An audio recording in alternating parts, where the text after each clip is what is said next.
अस्सलाम वालेकुम जी। क्या हाल है? आप सब ठीक हैं? गुज़िश्ता ईद मुबारक आप सबको। I welcome you all on behalf of KIPS. ठीक है।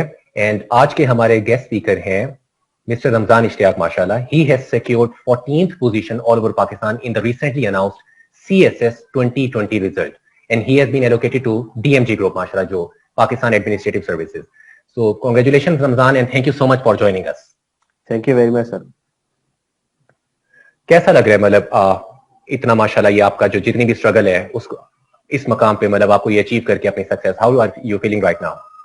Sir I am really feeling very excited क्योंकि I have been the student of KIPS. तो आज मुझे किप्स का गेस्ट जो होके तो जो मुझे खुशी मिल रही है तो वो शायद मैं लफ्जों में बयान ना कर सकूं। आई एम रियली एक्साइटेड। चलो दैट्स ग्रेट माशाल्लाह। कांग्रेचुलेशंस वंस अगेन और अल्लाह के आपके हक में भी बेहतरी करे व्हाटएवर। अच्छा थैंक यू सर।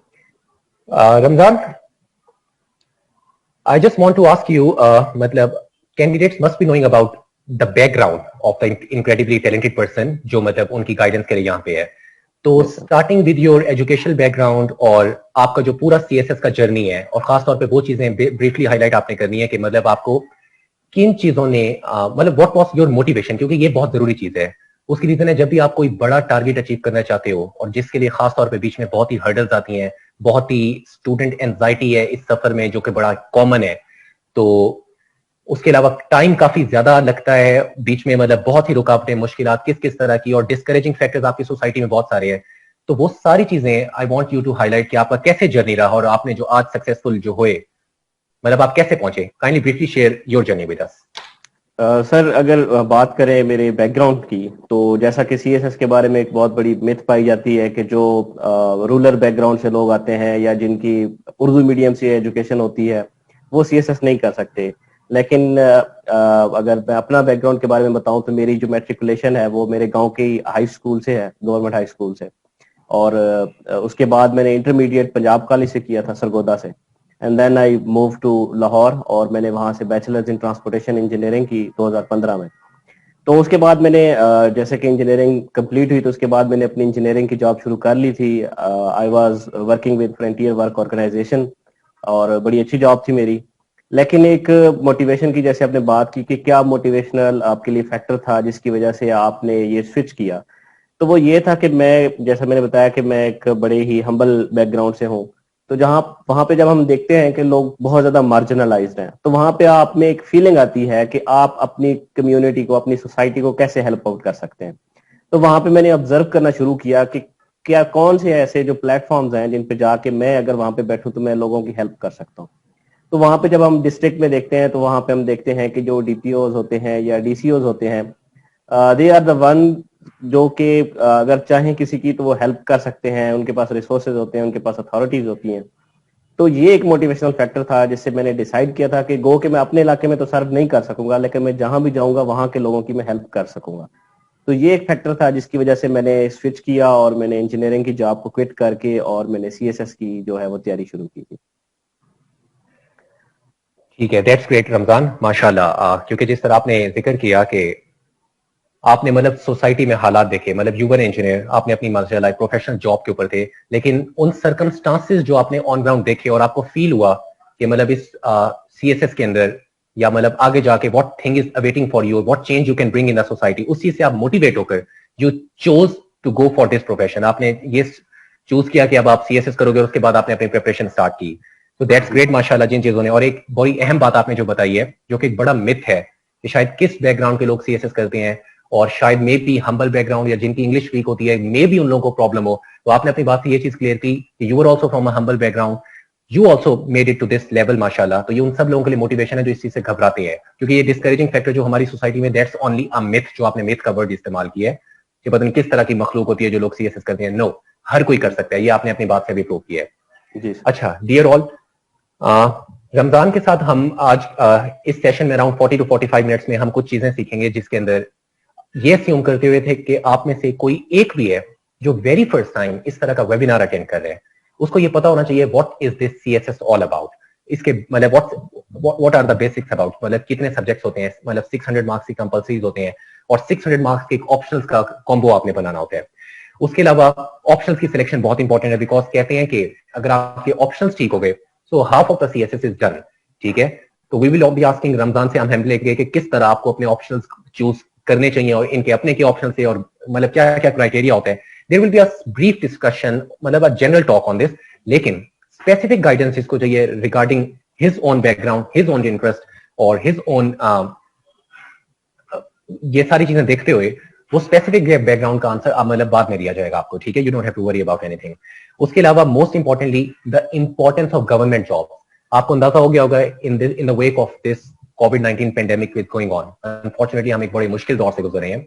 यहां हर बंदे को बहुत अच्छी तरह अंदाजा हो गया होगा कि गवर्नमेंट जॉब की अहमियत क्या है, और खासतौर पर सीएसएस की, ठीक है। और बीच में अब रमजान से हम ये भी सीखेंगे कि माशाल्लाह जब इसने अपनी प्रिपरेशन स्टार्ट की तो कितने हर्डल्स बीच में आए और इन्होंने माशाल्लाह किस तरह उन हर्डल्स को ओवरकम किया। What was the force, what was the motivation that kept him कि ये कंसिस्टेंट अपनी एफर्ट पुट अप करते रहे। जितनी भी एंजाइटी थी, जो जो इनको प्रॉब्लम्स आए, वो क्या क्या आ सकते हैं और आपके लिए क्या गाइडेंस दे सकते हैं। Because by being in your shoes, ये बहुत अच्छी तरह समझते हैं कि एक स्टूडेंट जब फ्रेश कैंडिडेट जो तैयारी स्टार्ट करता है उसको क्या क्या प्रॉब्लम्स आ सकती हैं, क्या क्या डिस्करेजिंग फैक्टर्स उसको आ सकते हैं, कहां कहां किस किस स्टेप पे हर्डल आ सकते हैं, कौन से ऐसे ओकेजन हो सकते हैं जहां उसकी मोटिवेशन लूज होते। तो Ramzan very well understands all this. तो ये आपके लिए क्या गाइडेंस ला सकते हैं, he gonna be the person जो मतलब who can best guide you. Because अभी रिसेंटली इन्होंने माशाल्लाह 14th पोजीशन ली है and he has been allocated to Pakistan administrative services. उसके अलावा what was his distinguished strategy, उनकी यूनिक मेथडोलॉजी क्या थी, खासतौर पे अपने ऑप्शनल्स में, अपने कंपल्सरीज में। और इंग्लिश, मतलब कहते हैं कि 95% of candidates unfortunately are not able to make their way into civil services just because वो किसी भी इंग्लिश के इम्तिहान में फेल होते हैं, चाहे वो इंग्लिश जनरल का पेपर है या इंग्लिश एसए का पेपर है। तो रमजान ने इन दोनों सब्जेक्ट्स को क्रैक डाउन करने के लिए क्या स्ट्रेटजी रमजान की थी और आप लोगों के लिए क्या गाइडेंस है इसके पास, ठीक है। उनके अलावा एक बहुत इंपॉर्टेंट बात है कि मतलब what's the role of guidance, मतलब अकेडमी का क्या रोल होता है और रमजान ने किस तरह मतलब अपनी वो की। सो everything gonna be shared in this talk, or in the end like 10 to 15 minutes we're gonna be taking your questions, ठीक है। तो Ramzan, starting from CSS basics, what is this CSS all about? Sir CSS की अगर बात की जाए जो कि बिल्कुल बिगिनर्स हैं उनके लिए, तो सबसे पहले ये पता होना चाहिए कि इसमें कौन कौन से इम्तिहान या पेपर्स होते हैं। सबसे पहले जैसा कि आपने बताया कि इसमें 6 तो कंपलसरी सब्जेक्ट्स हो गए, 6 जो हैं वो आपने खुद ऑप्शनल्स ऑप्ट करने होते हैं, and that is the crucial part of this job. क्योंकि अगर आपने ऑप्शनल्स अच्छे ले लिए जो अच्छा आपको स्कोर दे जाते हैं तो आप definitely you can make it. और वही चीज अगर आप सही सिलेक्ट नहीं कर पाते तो आप जो है वो चाहे आपके ऑप्शनल में जो है वो तैयारी जितनी भी कर लें आपको मार्क्स नहीं मिलेंगे। तो अब अगर आप बात करते हैं स्ट्रेटेजी की, जैसे आप ने पूछा था कि ऑप्शनल्स के जो है वो कैसे उनको चूज किया जाए कि कौन सा सब्जेक्ट मैंने लेना या नहीं। जो मेरी स्ट्रेटजी थी ऑप्शनल सब्जेक्ट्स लेने के लिए वो ये थी कि सबसे पहले मैं, अगर कोई भी मेरे से कैंडिडेट पूछता है तो मैं उसको यही कहता हूँ कि आप किसी से ये ना पूछे कि आपके ऑप्शनल्स क्या थे, क्योंकि that is going to influence you कि फलां बंदे ने ये सब्जेक्ट्स लिए तो उसके स्कोर आ गए तो मैं भी वो ऑप्ट करूं। You are not going to do this. Exactly. आपने खुद, आप you are a unique person, आपने अपने लिए जब कोई भी चीज जब सिलेक्ट करनी है तो वो आपकी चॉइस होनी चाहिए, और वो तभी हो सकती है जब आपको उस चीज की सारी प्रोज एंड कॉन्स का पता हो, और वो तब पता लगेगा जब आप सारा सिलेबस जो है वो गो थ्रू करेंगे। आप एक सब्जेक्ट पकड़े, उसके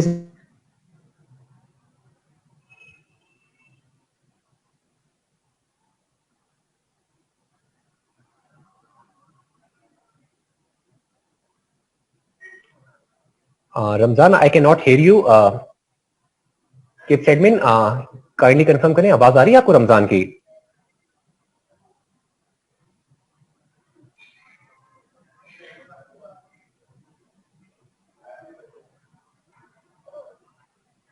अच्छा, unfortunately this is the drawback of, मतलब although there are a lot of advantages. ये जो ऑनलाइन सिस्टम के ऊपर हम लोग स्विच हुए हैं इसका बहुत फायदा है, लेकिन कुछ इसके प्रॉब्लम्स भी हैं। लेकिन हम लोगों ने इन प्रॉब्लम से तंग नहीं होता, पेशेंटली हम लोगों ने, ऑब्वियसली अगर इंटरनेट कनेक्शन का कुछ प्रॉब्लम हो जाए, जैसे अभी आप देख रहे हैं कि रमजान का इंटरनेट कनेक्शन लूज हुआ है, तो इस तरह के कुछ प्रॉब्लम्स आते हैं। लेकिन we should always see positive side of the thing कि मतलब यू नो वन थिंग कि जब भी कुछ क्राइसिस आया, जिस तरह you know unfortunately we are passing through a very difficult time और कोविड-19 क्राइसिस इज गोइंग ऑन, तो जब भी इस तरह की कोई कैलेमिटी होती है, जब इस तरह का कोई क्राइसिस आता है, it is the education which becomes one of the victims of this thing. और क्योंकि हम due to health concern face to face नहीं मिल सकते, ठीक है, लेकिन हमें ये पॉजिटिव लेना चाहिए कि एटलीस्ट हमारा लर्निंग एक्सपीरियंस डिसरप्ट नहीं हुआ। हम लोगों को ऑनलाइन प्लेटफॉर्म से मौका मिला कि हम लोग आपस में मिल सकें। और काइंडली किप्स एडमिन कंफर्म करें, रमजान का net I guess is not available right now. तो this is, so let me continue जो रमजान आपसे बात कर रहे थे। CSS is an exam, Central Superior Services, ठीक है, conducted by FPSC, Federal Public Service Commission, ठीक है, वो इस एग्जाम को कंडक्ट करते हैं। इसके 2 पार्ट्स हैं, written part and interview part, ठीक है। 1200 मार्क्स का रिटन एग्जाम होता है और 300 मार्क्स का इंटरव्यू होता है। इंटरव्यू की कहानी बाद में, so this will be today's focus will be on written part, ठीक है। जो आपके 600 मार्क्स के कंपल्सरीज हैं, there are 6 subjects, 100 marks each, and English essay, English general, Islamiat, ये 3 ऐसे सब्जेक्ट्स हैं जहां you need to score minimum 40 marks in order to clear the exam. और जो बाकी 3 है, करंट अफेयर्स, पाकिस्तान अफेयर्स और general science and ability, these 3 comprise general knowledge portion. इसके अंदर आपको एग्रीगेट 120 बनाना होता है। लाइक अल्लाह ना करे even if you get less than 40 in any of these, लेकिन अगर आपको एग्रीगेट इन 3 में मिला के 120 है, still you pass the exam. I am telling you merely the passing criteria, लेकिन आप लोगों ने सिर्फ पासिंग क्राइटेरिया माइंड में नहीं रखना। आप लोगों ने अपना डिजायर्ड ग्रुप अचीव करने के लिए you have to achieve your desired group, you have to maximise your score. आपने इतना प्रैक्टिस करनी है कि आपका स्कोर मैक्सिमाइज हो, so that you can achieve your desired group. Okay, regarding optionals, Ramzan आपको बता रहा था कुछ criteria, because there are many criteria. Like आप ऑप्शनल सेलेक्ट करते वक्त 5 से 6 क्राइटेरिया आप देखते हो।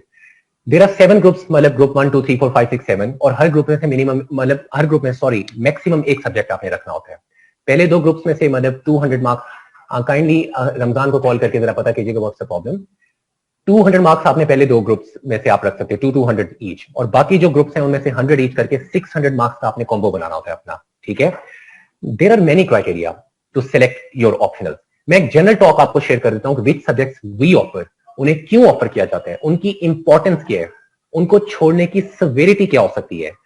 That will be a general talk, क्योंकि एक सब्जेक्ट पे बहुत ज्यादा हम टाइम नहीं लगा सकते इन दिस लिमिटेड टाइम। लेकिन if anyone has any concern, like आपके दिल को कौन सा सब्जेक्ट छूता है, आपका बैकग्राउंड क्या है, उस हिसाब से आप अपना कौन सा सब्जेक्ट रखो। और कभी कभी क्या होता है कि आप बिल्कुल वो सब्जेक्ट रखना चाह रहे हो तो जिसमें आपका बिल्कुल भी बैकग्राउंड नहीं होता, तो आप वो कर सकते हो नहीं कर सकते। तो individual guidance, you people can come any time to KIPS, you can access any of our facility without being registered, मतलब चाहे आप स्टूडेंट हो या नहीं हो, we are available all the time for your help, ठीक है। You can come any time for any sort of guidance. Our academic counselors are available on just a phone call away. आपने assignment checking करवानी है, मतलब आपने अपना किसी भी तरह के सब्जेक्ट सिलेक्शन से लेकर एनी अदर कोई टेस्ट आपने चेक करवाना है, any guidance, we are available all the time. तो इंडिविजुअल गाइडेंस के you can visit any of our campuses, ठीक है। क्लासेस तो ऑन कैंपस नहीं होनी because of this lockdown, as you know government has imposed various forms of lockdown in the wake of this pandemic, लेकिन हमारे कैंपसेस खुले हैं and our academic counsellors are available for your guidance. अच्छा, मैं आपको ब्रीफली बता दूं कि हम सब्जेक्ट्स कौन से ऑफर करते हैं, ताकि आपको ये पता चल जाए कि क्राइटेरिया क्या है और जनरली कौन से सब्जेक्ट्स बेहतर हैं। जो मतलब आपने तो ये देखना होता है क्राइटेरिया में कि उसका स्कोरिंग ट्रेंड क्या है, कि मतलब पिछले कई साल की हिस्ट्री को देखते हुए which subject is scoring, because eventually आपने स्कोर मैक्सिमाइज करना होता है। दूसरा आप ये भी देखते हो कि आपका इंटरेस्ट किसमें है, ठीक है, कि whether you are interested in that subject और not. For example you have to choose between environmental sciences and gender studies. अब वो जेंडर में आप क्या क्या चीजें पढ़ोगे, एनवायरमेंटल साइंसेज में क्या क्या चीजें पढ़ोगे, तो ये भी आपने देखना होता है कि आपका इंटरेस्ट है या नहीं, क्योंकि unless you are interested in that subject वो आपके लिए सजा बन जाएगा। You also have to look कि उसका सिलेबस कितना है, कि आपको कवर करने में टाइम कितना लग सकता है, ठीक है। तो आपने सिलेबस और टाइम भी देखना होता है। आपने उस कोर्स की नेचर भी देखनी होती है, like whether it is scoring subject और नॉट, जैसे फिजिक्स, ऑडिट, अकाउंटिंग, मतलब इन स्टैटिस्टिक्स, मैथमेटिक्स, लेकिन इनकी नेचर स्कोरिंग है, लेकिन ऑन द अदर हैंड इनका सिलेबस इतना ज्यादा है। तो इस तरह की कुछ चीजें देखकर आपने जनरल अपना एक कॉम्बो बनाना होता है। So they academic counsellor gonna be helping you out to make your combo. अच्छा, I think Ramzan is back. Ramzan, I was continuing जो आप इनको बता रहे थे, you were talking about optionals. Optionals का criteria you were telling about कि आप किसी बंदे के सब्जेक्ट्स देकर, किसी बंदे के सब्जेक्ट के मार्क्स देकर, नो वन कैन से, तो आप प्लीज अपना कंटिन्यू करो। Can you hear me? आवाज आ रही है Ramzan? All right, that's I can not here you. आपका माइक ऑफ है रमजान, काइंडली। अब आ रही है आवाज सर आपको? हाँ, अब आ रही है। जब आपका नेट कनेक्शन डिस्टर्ब हुआ तो आई वाज टेलिंग देम कि although there are lot of advantages of this online platforms, अभी जिस पे हम इस पे भी बात करेंगे कि in the wake of this pandemic आपको पता है जब एजुकेशन आपका डिसरप्ट हुआ है, जब यूथ के लर्निंग एक्सपीरियंस, तो हम लोग के पास पॉजिटिव बात ये कहते हैं ना, हर क्राइसिस में भी एक अपॉर्चुनिटी होती है कि हमारा ऑनलाइन प्लेटफॉर्म के थ्रू हम आपस में राब्ता हमारा है, we can meet each other, we can carry on with our learning experience, हमारा लर्निंग एक्सपीरियंस हैम्पर नहीं हुआ, so thanks to these platform. लेकिन छोटा मोटा मतलब इनका प्रॉब्लम है, दिस इज अंडरस्टैंडेबल, इस तरह के इश्यूज आते हैं, प्लीज कैरी ऑन। जी, हम बात कर रहे थे ऑप्शनल सब्जेक्ट्स की, तो उसके अंदर जो मेरा जो तरीकाकार था ऑप्शनल सब्जेक्ट को चूज करने का, वो ये था कि मैं सबसे पहले कोई भी अगर सब्जेक्ट है, लेट से बहुत सारे लोग कंफ्यूज होते हैं कि उन्हें अकाउंटिंग लेनी है, इंटरनेशनल रिलेशंस लेना है या पोल साइंस लेना है, तो आपने इन तीनों सब्जेक्ट्स का जो है वो कंपैरेटिव एनालिसिस करना है। इन तीनों सब्जेक्ट्स का आप निकाले सिलेबस जो अवेलेबल होता है ऑनलाइन, उसमें आप देखें कि इनमें से क्या आपने पढ़ना क्या है। बहुत सारे लोग अक्सर डॉक्टर्स या इंजीनियर्स आते हैं तो उनको पता ही नहीं होता कि what is pol science, what is international relations या अकाउंटिंग क्या है। तो जब वो टॉपिक्स देखते हैं तो उनका आइडिया होता है कि इसमें हमने क्या पढ़ना है, आईआर में हमने क्या पढ़ना है, पोल साइंस में क्या पढ़ना है। तो उससे उनको एटलीस्ट ये आइडिया हो जाता है कि कौन सा ऐसा सब्जेक्ट है जो उनको ज्यादा अपील करेगा, जो पढ़ते हुए उनका इंटरेस्ट उसमें रहेगा। तो आपने भी यही करना है कि आपने अगर एक ग्रुप के अंदर से एक सब्जेक्ट लेना है तो आप उसमें से एटलीस्ट 2 या 3 सब्जेक्ट्स लें और उनको आप देखें कि इनमें से आपको कौन सा ज्यादा अपील कर रहा है, और फिर इस तरह आप अपना एक कॉम्बिनेशन बना सकते हैं। फिर उसके बाद अगला जो एक क्राइटेरिया अक्सर लोग वो रखते हैं कि स्कोरिंग ट्रेंड भी होना चाहिए, तो वो भी आप अपने इंटरेस्ट के, मेरे हिसाब से पहले आपको अपने इंटरेस्ट को जो है वो प्रेफरेंस देनी चाहिए, उसके बाद जाके आपको स्कोरिंग ट्रेंड देखना चाहिए। क्योंकि अगर कोई सब्जेक्ट जो है वो स्कोरिंग तो है लेकिन आपका पढ़ने का दिल ही नहीं करता, आपका इंटरेस्ट ही नहीं है, आपको समझ ही नहीं आती, तो वो चाहे जितना भी स्कोरिंग हो आपके उसमें मार्क्स नहीं आए। तो ये मेरा जो क्राइटेरिया था कि मैंने जिस तरह अपने ऑप्शनल सब्जेक्ट चूज किए। ठीक है Ramzan, can you briefly tell कि आपके ऑप्शनल सब्जेक्ट्स क्या थे? और सर मेरे ऑप्शनल सब्जेक्ट्स थे international relations, international law, Punjabi, governance and public policy and environmental science.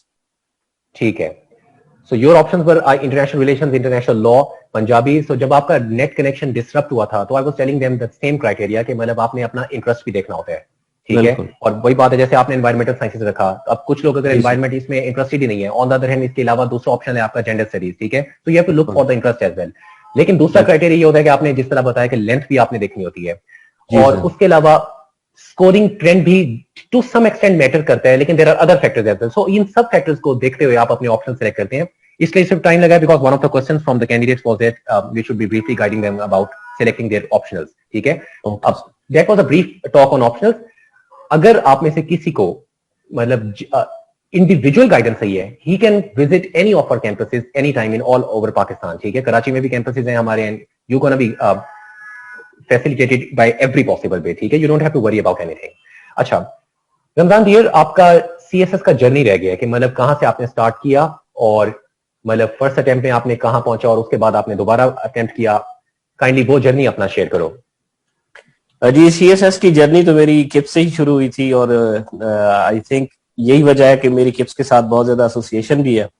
2016 में मैंने किप्स में ज्वाइन किया था क्योंकि मुझे कोई गाइडेंस नहीं थी, तो किप्स वाज एन इंस्टीट्यूट जिसपे मैं ट्रस्ट कर रहा था और अच्छा मेरा उसके साथ एक्सपीरियंस था। 2016 अगस्त में मैंने किप्स से तैयारी शुरू की थी एंड आई अपीयर्ड इन 2017। तो 2017 में I got allocated an Inland Revenue Service, और उसके बाद मैंने सर्विस ज्वाइन की। एंड देन इन 2020 जब मैं अपनी एसटीपी कर रहा था, स्पेशलाइज्ड ट्रेनिंग, तो उसमें मैंने दोबारा जो है वो सीएसएस का इम्तिहान दिया था। तो उसमें अब जो है वो मेरी 14th पोजीशन आई है और मेरी पीईएस में एलोकेशन हुई है, जो कि मेरी पहली प्रेफरेंस थी। तो ये एक ब्रीफ सी मेरी स्टोरी थी, जर्नी थी जो सीएसएस की थी। दैट्स ग्रेट रमजान, माशाल्लाह। मतलब आपने 2016 में प्रिपरेशन शुरू की और 2017 के एग्जाम में, I think that was your very first attempt. I just remember किस तरह मतलब आपने मेहनत की थी और कंसिस्टेंट स्ट्रगल मुझे पर्सनली याद है, जिस तरह आपने मतलब you were consistent in your effort. और वेरी फर्स्ट अटेम्प्ट में आपका माशाल्लाह क्लियर हुआ था, ठीक है। आपने एसए का पेपर भी क्लियर किया, प्रेसी का पेपर, ओवरऑल सीएसएस आपने मतलब क्लियर किया, और उसके बाद आपने despite you were doing tough job, मतलब सीएसएस की आप अपने फील्ड में थे, दोबारा आप अपेयर हुए और दोबारा now this time you have been allocated to DMG group. दोनों दफा आपने पेपर दिया, दोनों दफा माशाल्लाह आपका क्लियर किया। तो रमजान आई रिक्वेस्ट यू कि अपने क्योंकि अक्सर देखते हैं, मतलब अक्सर घबराते हैं स्टूडेंट्स के, शायद बहुत मुश्किल है, एग्जाम क्लियर नहीं होता। So what was your unique strategy? आप क्या समझते हो कि मतलब खासतौर पे इंग्लिश सब्जेक्ट्स के हवाले से, मतलब बिकॉज इंग्लिश एससी हो गया या इंग्लिश जनरल हो गया, ये दो वो सब्जेक्ट हैं जिसमें 95% ऑफ द कैंडिडेट पास नहीं हो सकते। तो जी आपकी सर। ऐसी क्या यूनिक स्ट्रेटेजी थी कि फर्स्ट अटेम्प्ट में भी आपने क्लियर किया, सेकंड टाइम भी आपने क्लियर किया? वरना मोस्टली क्या होता है, सेकंड अटेम्प्ट में या थर्ड अटेम्प्ट में जाके कर रहे होते हैं, कुछ गलतियां, कुछ मिस्टेक्स उनके फर्स्ट अटेम्प्ट में होती हैं जिनकी वजह से वो क्लियर नहीं कर पाते। So you are a good example for all दोस्त जो वेरी फर्स्ट अटेम्प्ट अपना क्लियर करना चाहते हैं। सो आई रिक्वेस्ट यू जी तो सर। अपनी अपनी जरा यूनिक स्ट्रेटेजी, जनरल ओवरऑल, अपनी जो हैबिट्स थी आपकी, और उसके अलावा इंग्लिश के हवाले से खासतौर पे आई रिक्वेस्ट यू, ये आप कैंडिडेट्स के लिए मतलब शेयर करो जरा। सर अगर जनरली बात की जाए कि क्या मतलब चीज थी जिसकी वजह से मुझे लगता है कि मेरा मतलब पहली बार भी क्वालिफाई हुआ और दूसरी बार भी क्वालिफाई हुआ, तो सबसे पहली चीज ये है कि believe in your self and believe in yourself, exactly. Have faith in your God. ठीक है, आप मेहनत करें, आप कंसिस्टेंट रहें, सबसे इंपॉर्टेंट चीज है कंसिस्टेंट रहना। अगर आपने दरमियान में कहीं पे भी जाके एक ब्रेक लगा ली तो वो खत्म हो जाएगा, आपका जितनी भी मेहनत होगी वो वहां पे रुक जाएगी। तो अगर एग्जैक्टली। जनरल बात की जाए कि मेरी स्ट्रेटजी क्या थी, तो जो मुझे लगता है कि जो चीज मैंने एक अलहदा की थी वो नोट्स प्रिपरेशन थी। कि मतलब अगर किप्स में मैं क्लासेस अटेंड कर रहा था तो जो भी लेक्चर हो रहा था उसको मैं जाके तैयार करके, कहीं से भी अगर मैंने कोई और सोर्सेज कंसल्ट करने हैं, लेट से मैंने किसी बुक से पढ़ना है, किसी मैगजीन से पढ़ना है या ऑनलाइन उस टॉपिक को पढ़ना है, तो उसको मैं एक क्वेश्चन की फॉर्म में उसके नोट्स बना के रख लिया करता था। उसका फायदा ये था कि मुझे बार बार मल्टीपल सोर्सेज पे जाने की जरूरत नहीं पड़ती थी, जिससे मेरा टाइम सेविंग होती थी। और दूसरा, नोट्स जो है वो आपके अपने जो लिखे हुए वो बहुत जल्दी आप रिवाइज कर सकते हैं। और जो थर्ड चीज है वो ये है कि आखिरी दिनों में आपके पास बिल्कुल टाइम नहीं होता कि आप मल्टीपल सोर्सेज को है वो जो है जाके उनको एक ही टॉपिक को बार बार पढ़ें। तो आपके जो नोट्स होंगे उसके ऊपर आप एक ही जगह पे आप जाएंगे और आपके सारा जितने सोर्सेज से आपने डाटा इकट्ठा करके रखा होगा वो आपको एक ही प्लेस पे सारा कुछ मिल जाएगा। अगर बात करें इसके बाद कि जो दूसरा एक इम्पोर्टेंट जो स्ट्रेटजी थी वो मेरी वो पेपर प्रेजेंटेशन की थी। बहुत सारे जो एस्पायरेंट्स हैं, जो स्टूडेंट्स हैं, वो इस चीज को निगलेक्ट करते हैं कि पेपर प्रेजेंटेशन की कोई वैल्यू नहीं है, अगर आपका आंसर ठीक है तो आपको नंबर मिलेंगे।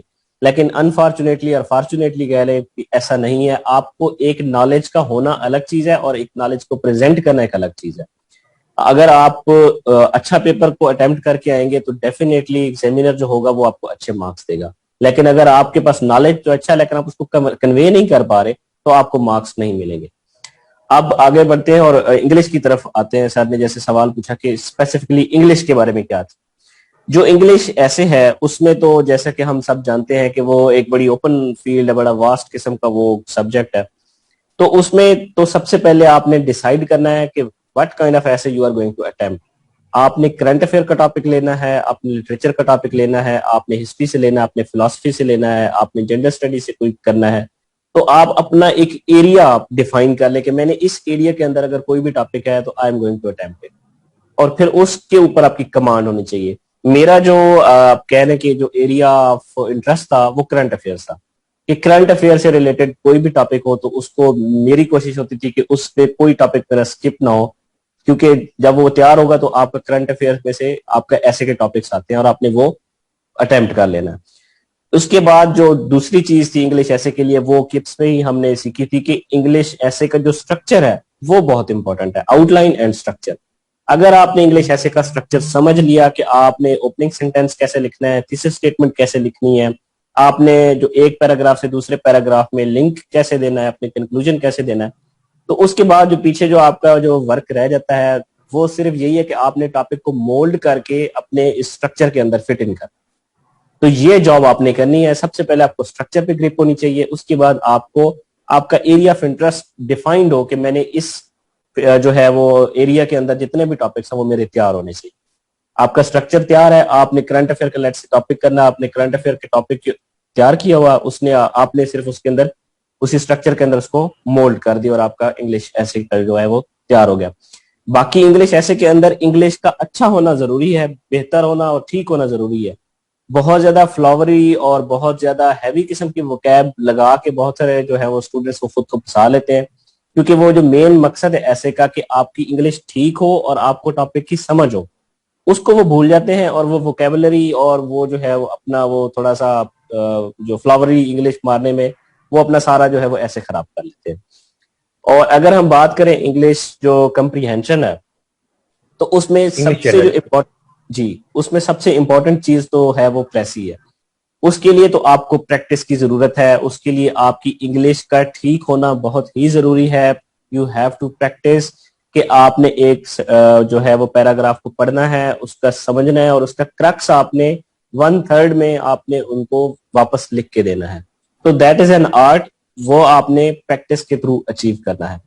और जो बाकी चीजें हैं वो आपके पेट मार्क्स हैं, उसकी आपने तैयारी करनी है। ट्रांसलेशन है, उसकी भी आपने जो है वो प्रैक्टिस करनी है।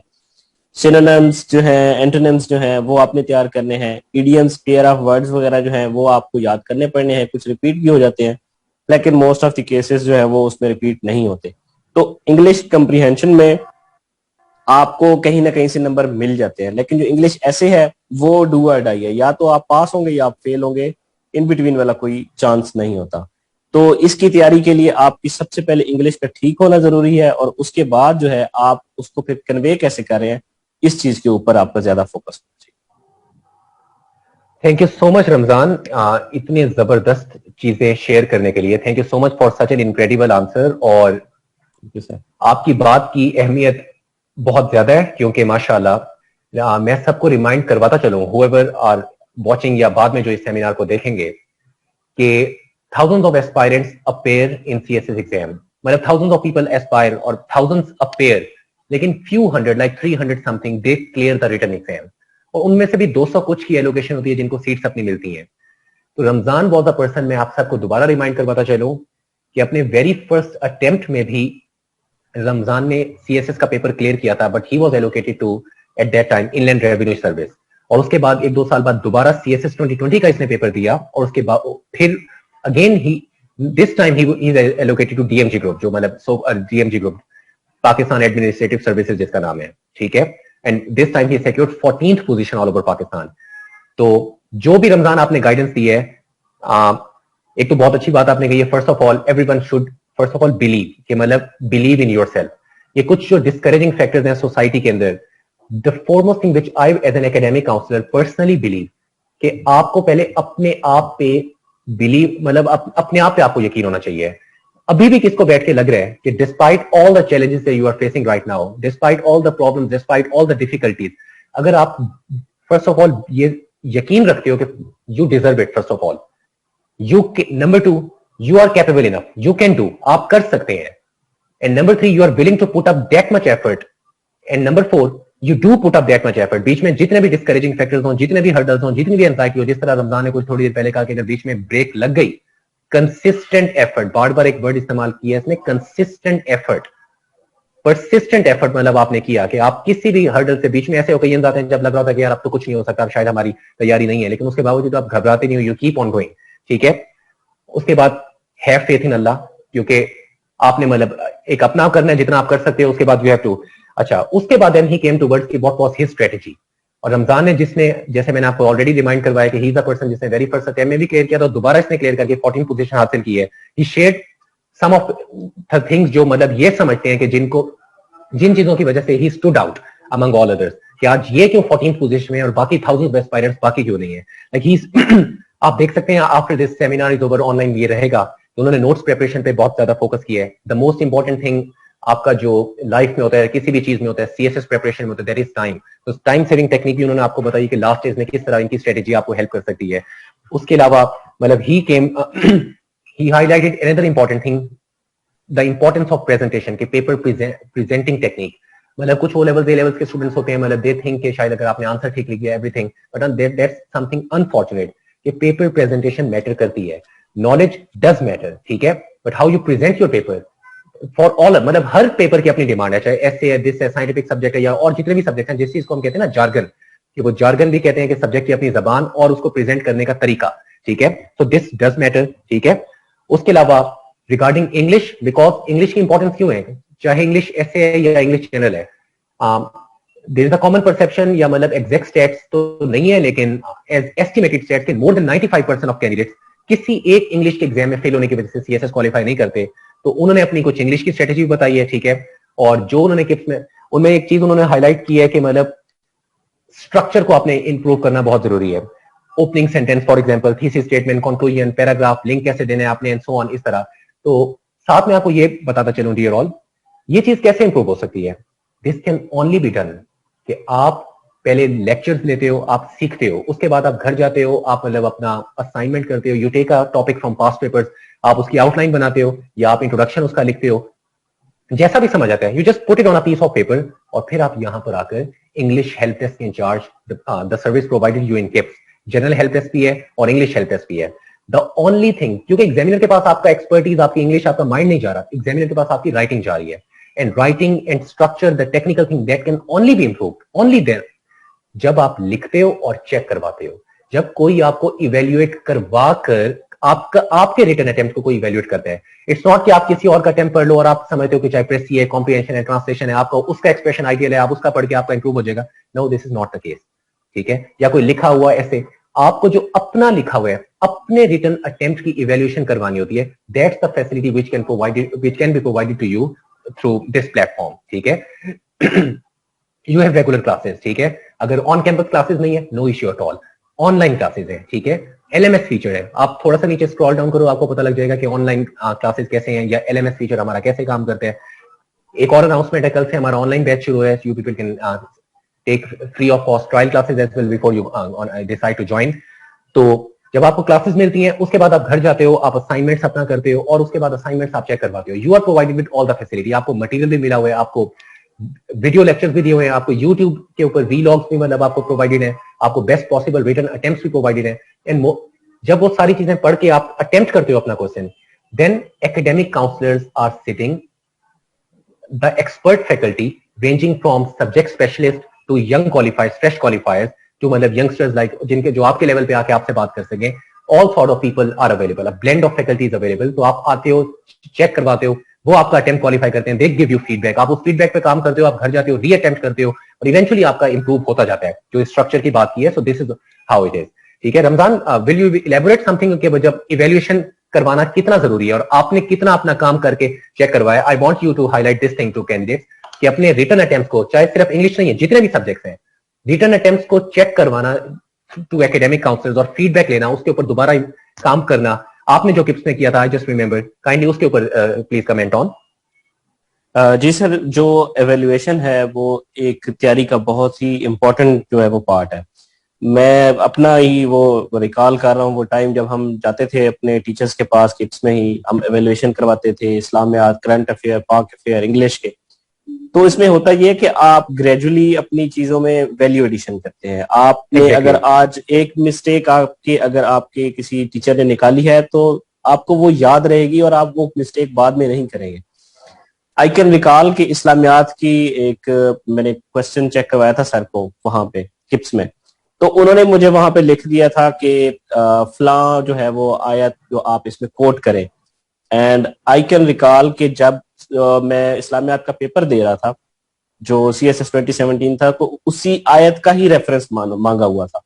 तो वहां पे फौरन मुझे जो उस चीज की अहमियत जो है वो याद आई कि अगर मैंने एवेल्युएशन ना करवाई होती तो आज मुझे ये ना पता होता कि ये आयत वही आयत है जो मुझे टीचर्स ने कही थी कि ये आप इसमें कोट करें।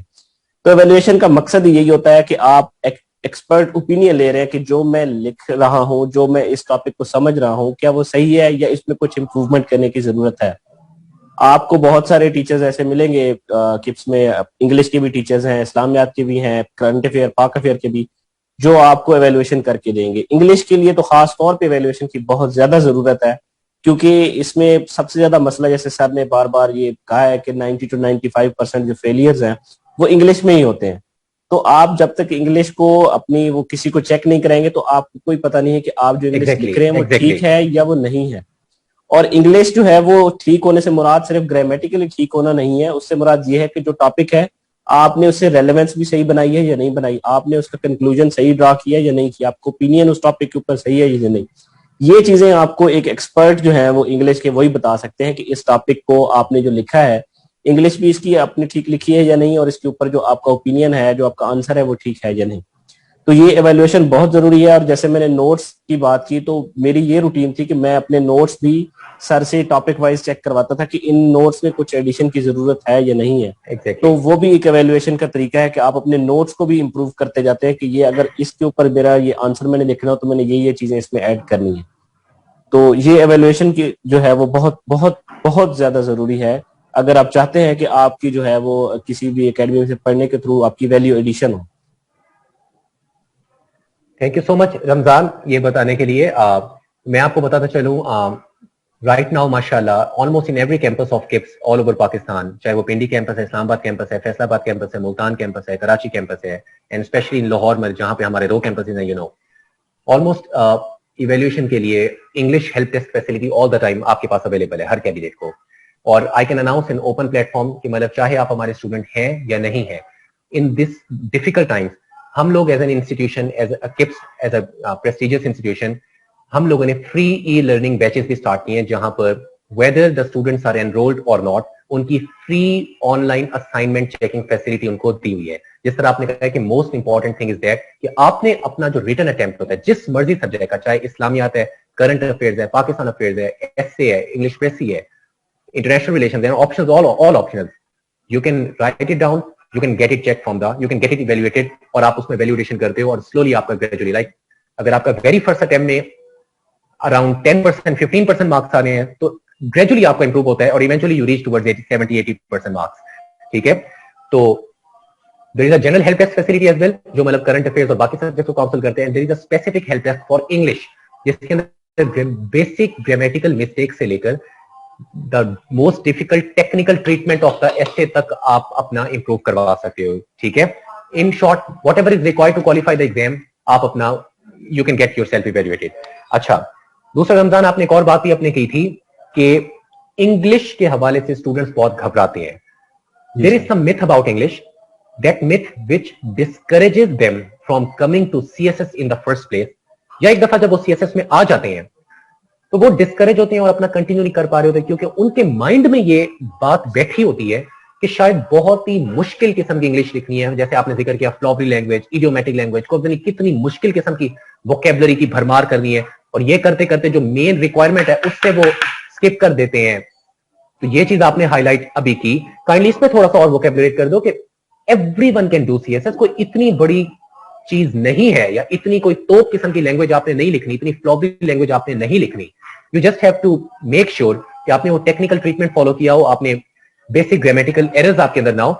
काइंडली इस चीज के जो खौफ है जो बच्चों को बहुत डिस्करेज करता है सीएसएस करने से भी, और सीएसएस में आने के बाद जो बच्चों को होता है कि हमने पता नहीं क्या करना है, इस खौफ को काइंडली एक दफा फिर 2 मिनट के ऊपर कमेंट कर दो रमजान।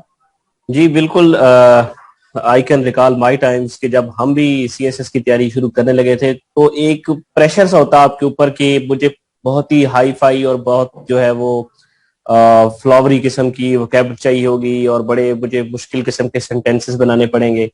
तो ये आहिस्ता आहिस्ता जब आप लिखना शुरू करते हैं और आप किसी का जो आपके एक्सपर्ट, जैसे मैंने बताया कि आप टीचर से एवेल्यूएशन भी करवाते हैं, तो आपको वहां से भी आइडिया हो जाता है कि मैं किस डायरेक्शन में जा रहा हूँ और मुझे जाना किस डायरेक्शन में।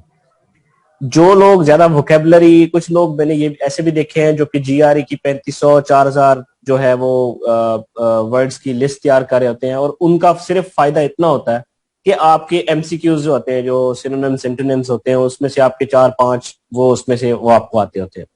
जो मेजर आपका पोर्शन है, जो बाकी 80 नंबर का जो आपने पेपर अटेम्प्ट करना है इंग्लिश कम्प्रीहेंशन में, और इंग्लिश ऐसे तो कंप्लीट आपने उसमें रिटर्न ही करना है, एमसीक्यूज नहीं है, उसमें आई कैन अश्योर यू कि आप अगर एक एफए बीए लेवल की इंग्लिश भी लिखे, आप उसमें कोई जो है वो वोकेबलरी का हैवी वर्ड नहीं डालें, लेकिन आप मुझे ये गारंटी दें कि आपकी इंग्लिश ग्रामेटिकली ठीक है, उसमें कोई स्पेलिंग मिस्टेक नहीं है, आपका सेंटेंस का स्ट्रक्चर ठीक है, तो आपकी कोई भी गलती नहीं निकलेगी उसमें। जब आप ज्यादा फोकस अपनी जो है वो वोकैब पे करना शुरू कर देंगे तो फिर आपका स्ट्रक्चर भी, क्योंकि आप एक नया वर्ड उसमें फिट इन करने की कोशिश करते हैं, आप पूरे के पूरे सेंटेंस का स्ट्रक्चर खराब कर लेते हैं। वो ग्रामेटिकली भी उसकी सेंस नहीं बांधी होती, उसका स्ट्रक्चर भी खराब होता है, वो मीनिंग भी नहीं कन्वे कर रहा होता जो आप कन्वे करवाना चाह रहे होते हैं।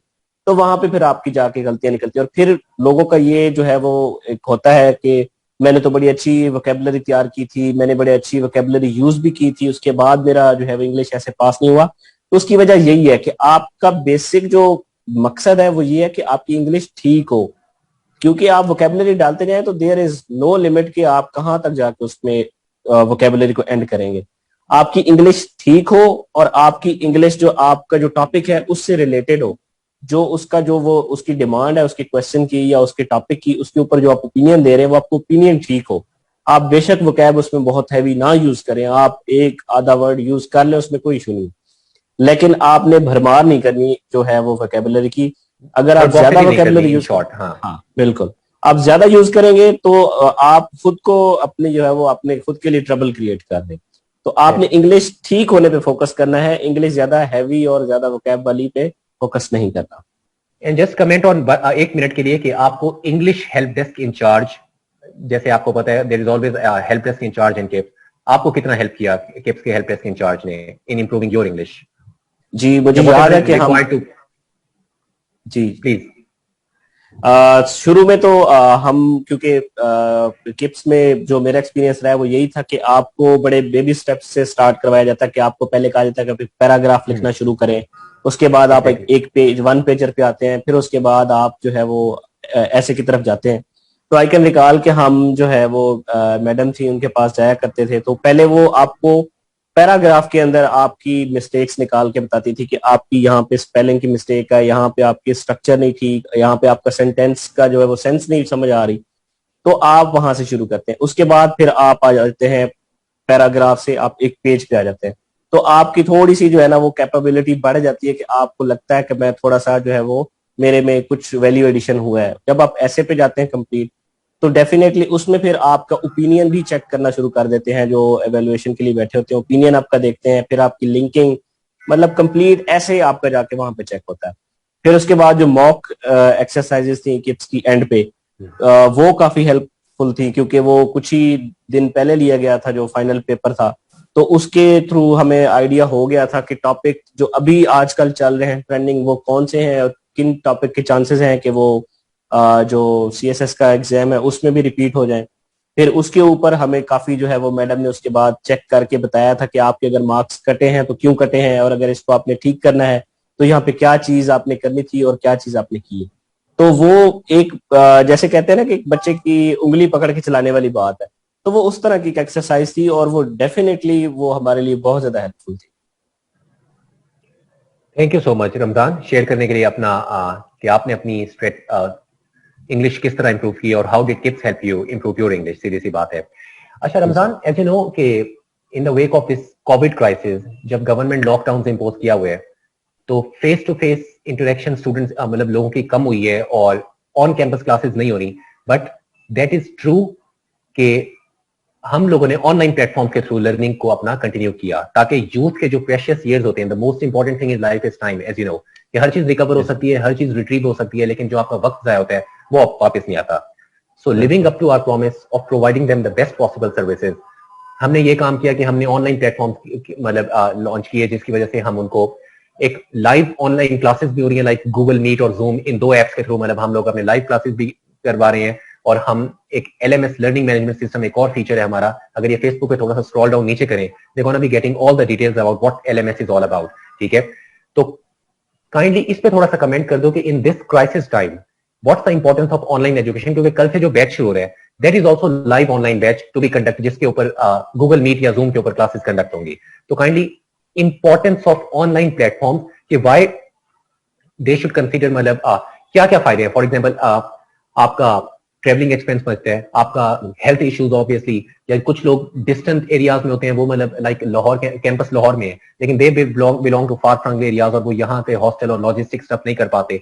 और खासतौर पे फीमेल्स के लिए फॉर एग्जाम्पल क्या इंपॉर्टेंस है, जिनके मतलब कुछ सोसाइटल और कल्चरल हर्डल की वजह से वो अपना एजुकेशन कंटिन्यू नहीं कर पाती, लेकिन अब उनको ये भी मौका है कि वो अपने घर बैठकर क्लासेस ले सकती हैं। जस्ट उन्होंने एक लिंक पे क्लिक करना है और उनको ऑनलाइन क्लासेस वही की वही फैसिलिटी उनको मिलेगी। और उन्हें असाइनमेंट्स भेजनी है, वो ऑनलाइन असाइनमेंट सेंड कर सकती हैं और उनको मतलब फीडबैक मिलेगा वही मोबाइल के ऊपर ही। They don't need to come, they don't need to pay anything, उनको आके लाहौर या किसी बड़े शहर में आने की जरूरत नहीं है। सो आई वुड रिक्वेस्ट टू इसके ऊपर कमेंट कर दो, ताकि स्टूडेंट्स से घबराए ना ऑनलाइन प्लेटफॉर्म से। मेरा जहां तक इसके बारे में ख्याल है सर, तो वो ये है कि जैसे आप कह रहे हैं कि स्टूडेंट कुछ घबरा रहे हैं, अगर आप ऑनेस्टली पूछे तो मुझे ये सिस्टम जो है वो ऑन कैंपस से भी ज्यादा अच्छा लगा। एग्जैक्टली क्योंकि जब मैं अपने टाइम को देखता हूँ तो डेफिनेटली जिस तरह के हमारे जैसे लोग हैं जो थोड़े से दूर दराज के एरिया से हैं, उनके लिए यहाँ पे आना, लाहौर में रहना, फिर एक्सपेंसेस और सारी चीजें मैनेज करना बहुत मुश्किल है। ये एक एग्जैक्टली सिस्टम जो है ये एक बहुत बड़ी ब्लेसिंग है कि आप जो आपको ट्रेवल नहीं करना पड़ रहा, आप घर में बैठे, आपके पास 2 घंटे हैं, आप क्लास अटेंड करके उसके बाद अपने घर की एक्टिविटीज कोई और काम करना वो अटेंड कर सकते हैं। आपको एग्जैक्टली ट्रेवल नहीं करना पड़ रहा, आपके एक्सपेंसेस बहुत ज्यादा कम है, आपने सिर्फ फीस पे करनी है, उसके बाद आपको कोई एक्सपेंस नहीं है, आपने कहीं रहना नहीं है, कहीं खाने पीने का आपका खर्चा नहीं है। और जैसे आपने बहुत ही इंपॉर्टेंट जो है वो एक और फैक्टर बताया कि जैसे फीमेल्स हैं और उनके इश्यूज होते हैं सोसाइटी के, बहुत सारी खवातीन हैं वो मैरिड होती हैं, उनके लिए मूव करना बड़ा मुश्किल होता है, फैमिली की एग्जैक्टली तरफ से परमिशंस नहीं होती।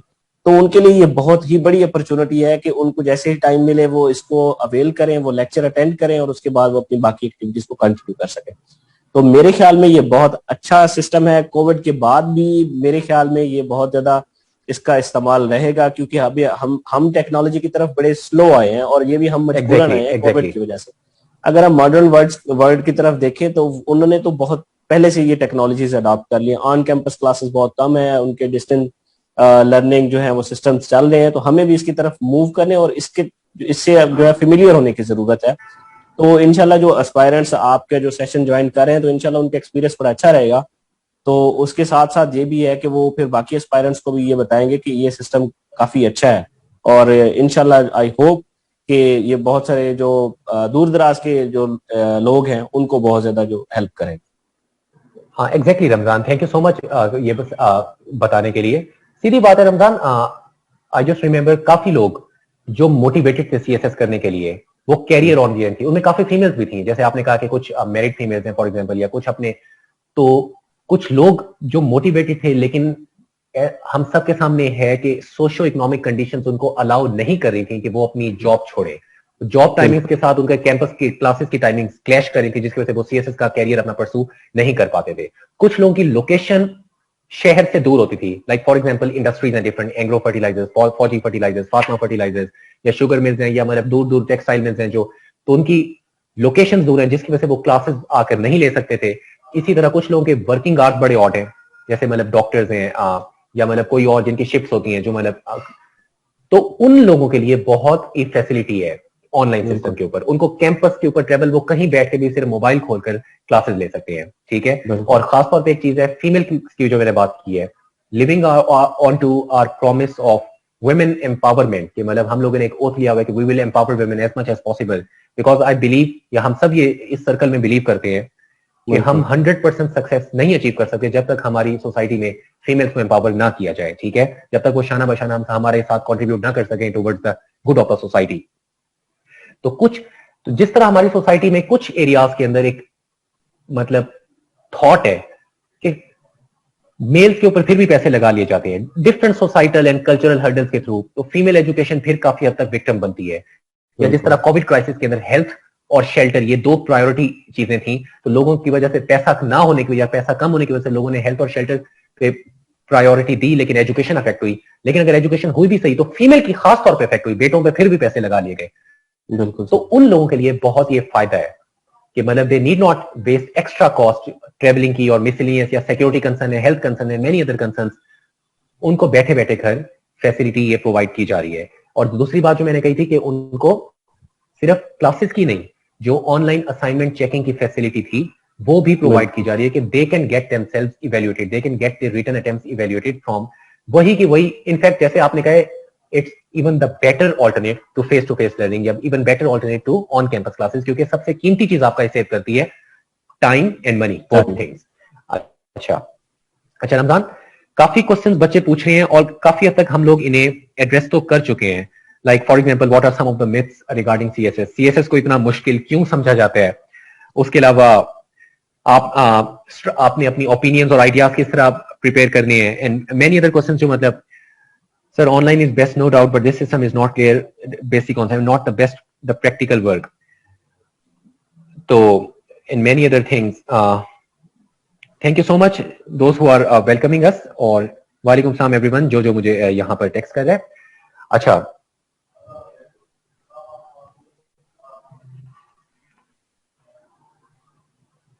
ऑलराइट, बस before we take questions Ramzan, I want you to highlight जो आपके सीएसएस आपने क्वालिफाई किया और आपने 2-3 साल रहकर भी माशाल्लाह अपनी सर्विस में देखा, तो जो आपके माइंड में मोटिवेशन थी, जिसके तहत मतलब जो आपने सोचा था कि ये करने के बाद आप अचीव करोगे जिस चीज, तो डू यू रियली फील कि आपने वो चीज अचीव की है? टू व्हाट एक्सटेंट, मतलब आप कितनी सेटिस्फेक्शन है? लाइक 2-3 साल से आप सर्विस में हो माशाल्लाह, तो जिस चीज को आपने डिजायर किया कि एग्जाम अचीव करने के बाद आप ये चीज अचीव करोगे, so are you satisfied with this thing? और मतलब आपकी motivation, I just want you to comment on this, ताकि ये बहुत इंपॉर्टेंट चीज है, बिकॉज जब तक मोटिवेशन कैंडिडेट के पास नहीं होती, जब तक वो इनविजिबल फोर्स नहीं होती जो आपको पुश करती रहे, तो आप बीच में जितनी भी प्रॉब्लम्स आते हैं, जितना ये लंबा पीरियड है, जितनी एंजाइटी है, जितने कंसर्न्स आते हैं, आप उसको हैंडल नहीं कर पाते, वो कंसिस्टेंट एफर्ट आप पुट अप नहीं कर पाते जब तक आप मोटिवेटेड ना हो।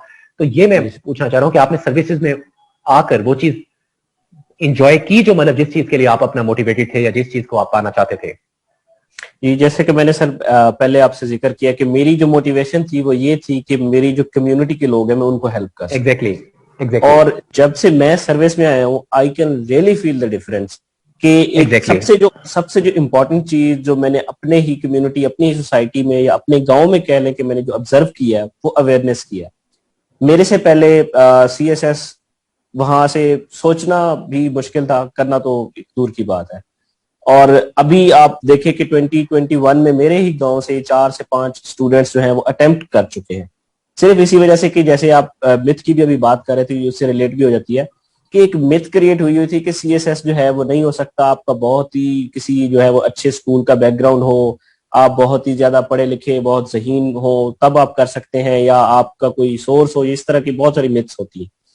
तो अब क्योंकि मैंने एक इनिशिएटिव लिया और उसके बाद अब मैंने जो अपने गांव के जो स्टूडेंट्स हैं, काफी ब्राइट स्टूडेंट भी होते हैं गांव में, लेकिन अपॉर्चुनिटी नहीं मिलती, अवेयरनेस नहीं मिलती, तो अब मैंने उनको इंस्पायर किया और वो भी अटेम्प्ट कर चुके हैं। तो इससे एक अवेयरनेस आ गई है गांव के अंदर कि जो सीएसएस का जो इम्तिहान है वो हर बंदा कर सकता है, गिवन के वो उसमें अपनी पूरी एफर्ट लगाए। और अवेयरनेस का फायदा, जो मेरा अल्टीमेट गोल था कि मैं अपनी कम्युनिटी को जो हेल्प आउट करूं, उससे ये है कि जो बंदा सीएसएस का या इस तरह का इम्तिहान देता है उसको वैसे ही अवेयरनेस बहुत ज्यादा आ जाती है। अगर उसका कोई मसला है, थाने का, कचहरी का, पटवार सिस्टम का कोई भी मसला है, तो वो इस लेवल पे आगे होता है कि वो उसको खुद जाके एड्रेस करे। वो इतना उसमें कॉन्फिडेंस होता है कि वो जाके स्ट्रेट फॉरवर्ड अपना मसला बताए कि ये इशू है और इस तरह क्यों हो रहा है। तो ये एक बड़ी पॉजिटिव चेंज जो है मैंने फील की है। और दूसरा, जैसे मैंने अभी खुद बताया कि मेरा मतलब मेरा तहिया था कि मैं जहां पे भी जाके इंशाल्लाह सर्व करूंगा तो मैं वहां के लोगों की जो है वो जितनी हेल्प हो सकेगी वो करूंगा। अभी जैसे कि मैं इनलैंड रेवेन्यू में सर्व कर रहा हूँ, तो वहां पे भी मेरा यही एक गोल है और यही मेरा काम है कि जितना फैसिलिटेट मैं किसी को कर सकता हूँ, जो मेरी कैपेसिटी के अंदर जो लीगल फैसिलिटेशन है वो मैं देता हूँ। तो इससे मुझे अपनी पर्सनल सेटिस्फेक्शन होती है कि आज मैंने किसी की हेल्प की। तो ये एक आपको एक प्लेटफॉर्म देता है जहां पे आप बैठ के एक इस सिचुएशन में आ सकते हो कि आप अगर किसी की हेल्प करना चाहो तो आप कर रहे हो। तो ये एक आपके लिए सोर्स ऑफ जो है वो कंटेंटमेंट है, आपके लिए इसमें बड़ा सुकून होता है। तो ये चीज जो है ये मैंने अभी इसमें जो है वो ऑब्जर्व की है। Great Ramzan, thank you so much share करने के लिए, बिकॉज ये चीज बहुत जरूरी थी। क्योंकि एक जिस तरह मैं स्टार्ट में बताने लगा था कि हमें पता हो कि what's the importance of this exam, तो कुछ लोग हम ये देखते हैं कि किसी भी जॉब में ना कि इंसान कुछ चीजें डिजायर करता है। जैसे फॉर एग्जाम्पल वो इज्जत डिजायर करता है, सीएसएस की मोटिवेशन के लिए बहुत बड़े मतलब एक तो आपका सेल्फिश इंटरेस्ट है, और उसके अलावा जिस तरह आपने बात बताई है कि you are willing to help the people, और जहां पे भी आप होते हो यू आर पर्सनली सेटिस्फाइड जब आप देखते हो कि आपकी काम से या आपकी जॉब से या आपसे जिसका पाला पड़ रहा है उसकी मदद कैसे कर रहे हो आप, मतलब in every possible way legal criteria के अंदर रहते हुए ऑब्वियसली। तो आप किसी भी प्रोफेशन में क्या देखते हो? Respect, honour, prestige, position in the society, सीधी सी बात है। आपको ये चाहिए होता है अ गुड मनी, सीधी सी बात है, एंड अ स्टेबल इनकम। ये कोविड-19 के क्राइसिस में आपको अच्छी तरह हम सबको अंदाजा हो गया है कि how important it is to secure that job जिसके अंदर एक स्टेबल इनकम हो, सीधी सी बात है। एंड मोस्ट इंपॉर्टेंटली, जिस तरह आपने अभी बताया, ऑथोरिटी। अक्सर इस टर्म को हम बड़ा नेगेटिव लेते हैं, लेकिन अगर इसको पॉजिटिव लिया जाए कि मतलब काफी बड़े सफेयर के अंदर आप, तो ये जो कॉम्बो है ना, अथॉरिटी का, इज्जत का और अच्छी इनकम का, एक स्टेबल इनकम का, ये वो एक बहुत खुद ही एक सेल्फ मोटिवेटिंग फैक्टर है कि आप सीएसएस क्यों, जो लोग अपने ऑल्टरनेट कैरियर्स हैं, although everyone it's upon every, हर बंदे की अपनी मर्जी है, सीधी सी बात है, but I am just provide, I am not discouraging from following the alternate profession, जिसको जो मिलता है like doctors and engineers and many other जो मतलब अपना, लेकिन I am just telling what's additional advantage of civil services of Pakistan, मतलब proper service structure है, जिस तरह रमजान बता रहा था कि कितने बड़ा लेवल पे आपकी अथॉरिटी और कितने बड़े लेवल पे आप हेल्प कर सकते हो and you are personally satisfied when you are doing your job. ठीक है, thank you so much Ramzan ये चीज शेयर करने के लिए। अच्छा, लास्टली आई रिक्वेस्ट यू कि आप बच्चों को ये गाइड कर दो, those who are fresh aspirants, जिन्होंने अभी स्टार्ट करने हैं। आपको बहुत अच्छी तरह पता है बिकॉज आपने 2016 में आपने अपनी प्रिपरेशन स्टार्ट की थी, आपको पता है कि इस टाइम फ्रेश एस्पायरेंट पे क्या गुजर रही होगी, मतलब they lack guidance right now, और उनको क्या करना चाहिए, कहां से शुरू करना चाहिए, दे आर कंफ्यूज, मतलब as per the discussion of with the few. और उसके बाद आपने फिर 2020 में भी दोबारा स्टार्ट किया और माशाल्लाह आपने क्लियर किया, तो आपकी बात की बहुत अहमियत होगी कि उन्हें इस वक्त क्या करना चाहिए, लाइक अभी कुछ मंथ एग्जाम में उनके रह गए हैं, so what should they do now, तो इसके ऊपर थोड़ी सी टॉक करो। अभी अभी उन्हें किन सब्जेक्ट पे फोकस करना चाहिए, न्यूज़पेपर पढ़ना चाहिए, नहीं पढ़ना चाहिए, स्ट्रेटेजी, नोट्स मेकिंग, मतलब everything that you want to share, उनके लिए क्या गाइडेंस है आपके पास? सर जो मेरा एक्सपीरियंस रहा था, जब स्टार्ट करते हैं तो सबसे जो पहला प्रॉब्लम किसी भी एस्पायरेंट को जो वो आता है दरपेश, वो ये होता है कि उनका जो है वो स्टेमिना नहीं होता, वो बैठ के पढ़ नहीं सकते। यूनिवर्सिटी कॉलेजेस में ये होता है कि आपके एग्जाम आ रहे होते हैं, आप थोड़ी देर के लिए पढ़ते हैं, फिर आपके एग्जाम खत्म हो जाते हैं। लेकिन ये जो सीएसएस का इम्तिहान है, ये आपके लिए कंटिन्यूअस बैठ के उसको टाइम देना है। ये नहीं है कि आपने 10 दिन पढ़ लिया, 5 दिन नहीं पढ़ा। एग्जैक्टली। तो आपने सबसे पहले काम करना है कि अपने स्टेमिना बिल्ड करना, और वो आपने डेफिनेटली, आपको पहले थोड़ा सा मुश्किल होगा। आपने वो चीजें पढ़नी है जो आपको जो थोड़ी सी अपील करती हैं। लेट्स से आप न्यूज़पेपर पढ़ते हैं तो उस पे आपको थोड़ी सी रिफ्रेशमेंट भी मिलती है। एक न्यूज आपको इंटरनेशनल मिलेगी, एक नेशनल लेवल की मिल जाएगी, एक आपको स्पोर्ट्स से रिलेटेड मिल जाएगी, एक आपको इकोनॉमी के रिलेटेड मिल जाएगी। तो दैट इज अ ब्लेंड जो आपको थोड़ा सा जो है वो मजे का लगता है और आप उसको पढ़ते हैं। तो आपने सबसे पहले न्यूज़पेपर जो है ना वो पढ़ने की जो वो आदत बनानी है। आपको पहले पहले दिनों में न्यूज़पेपर पढ़ना भी बड़ा मुश्किल लगेगा, 3, 4, 5 घंटे भी लगते हैं लोगों को न्यूज़पेपर पढ़ते हुए। लेकिन ये आपने शुरू सिर्फ इसलिए करना है कि आपको ये एक रूटीन आपकी बन जाए कि आप 5 घंटे या 4 घंटे एक जगह बैठ के कंटिन्यूअस पढ़ने की आदत बना लें। एग्जैक्टली। दूसरी चीज जो न्यूज़पेपर में आपको मैं बता रहा हूँ कि स्टार्ट करनी है, वो इसलिए है कि न्यूज़पेपर पढ़ने से आपकी 3-4 चीजें जो वो कवर हो रही है। फर्स्ट ऑफ ऑल, आपकी करंट अफेयर और पाक अफेयर्स ये तैयार हो रहे हैं आपके, आपको ओपिनियंस मिल रहे हैं उन टॉपिक्स के ऊपर। कोई भी इशू है उसके ऊपर लोगों ने ओपिनियंस रखे होते हैं, एडिटोरियल्स होते हैं, वहां से आपको एक टॉपिक के ऊपर एक ओपिनियन मिल जाता है। दूसरी चीज वो ये है कि आप जब सेंटेंस पढ़ते हैं तो आपको सेंटेंस का स्ट्रक्चर समझना वो शुरू हो जाता है कि इस तरह का सेंटेंस है तो किस क्या सेंस होनी चाहिए कि वो सेंटेंस वो ठीक बने। उसके साथ आपकी वोकेबलरी जो है वो आपकी बिल्ड होना शुरू हो जाती है। न्यूज़पेपर के अंदर अक्सर नए वर्ड ऐड होते हैं, वो 3-4 दिन रिपीट होते हैं, फिर उसके बाद नए वर्ड आ जाते हैं। तो आप जब एक ही वर्ड 3-4 बार देखते हैं तो आप में थोड़ी सी क्यूरियोसिटी आती है कि ये वर्ड मैंने देखा हुआ है तो इसका मतलब मैंने पढ़ा था कल, तो आज मुझे क्यों नहीं याद। तो 2-3 बार आप पढ़ते हैं तो आपको वो याद होना शुरू हो जाता है। और इसके साथ ही जो है आप इंटरनेशनल न्यूज भी पढ़ रहे होते हैं, आप थोड़ा सा आपका इंटरेस्ट डेवलप होना शुरू हो जाता है कि दुनिया में इस टाइम क्या चल रहा है। करंट अफेयर्स उससे तैयार होंगे। आईआर के अगर स्टूडेंट्स हैं तो उनके लिए वो काफी हेल्पफुल होता है। तो आपने सबसे पहले अखबार से शुरू करना है, न्यूज़पेपर आपने पढ़ना शुरू करना है।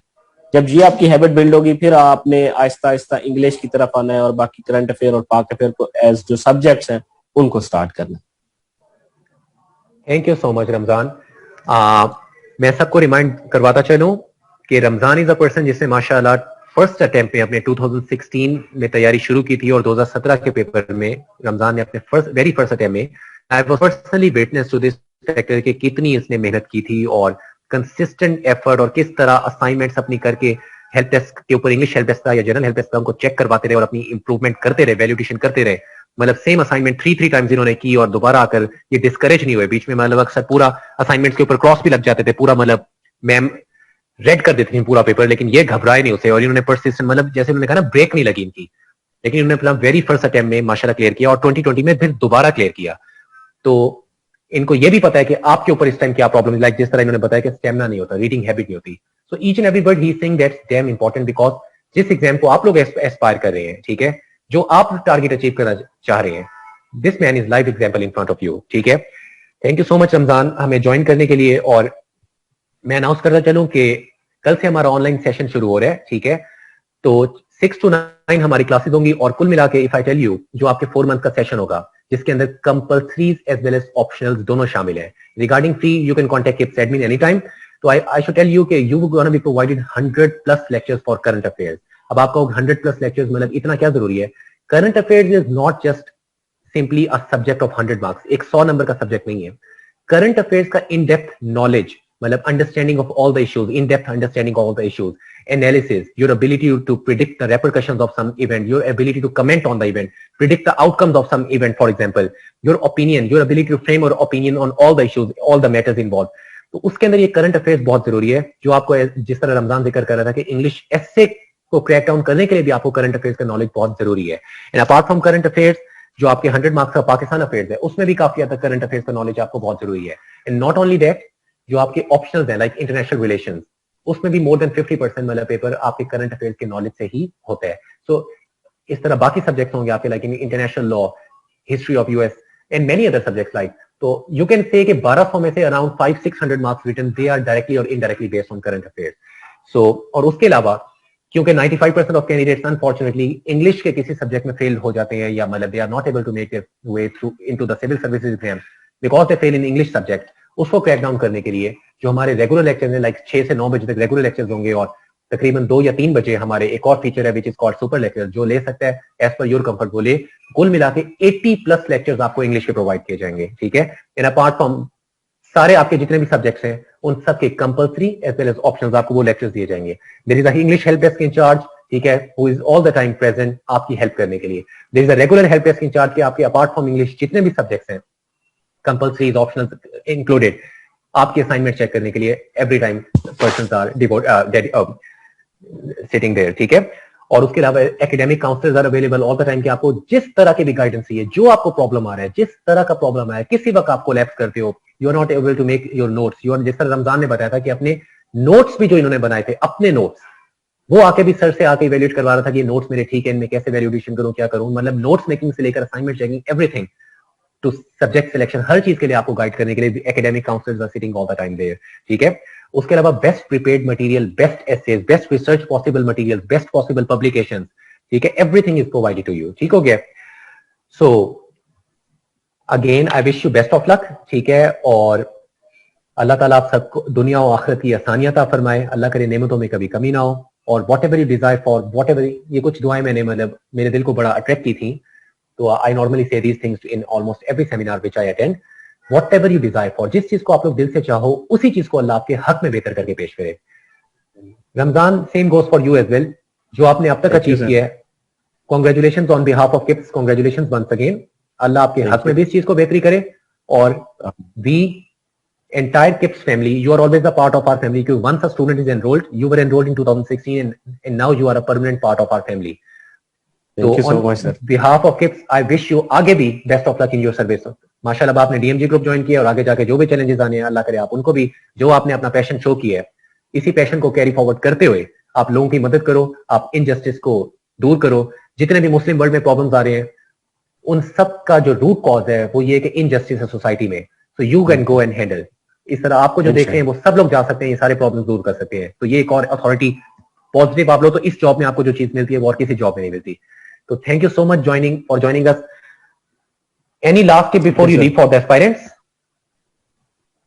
बस यही है कि स्टे पॉजिटिव और स्टे कनेक्टेड विद अल्लाह और अपनी पूरा जो है वो कोशिश करें and leave rest to the Allah.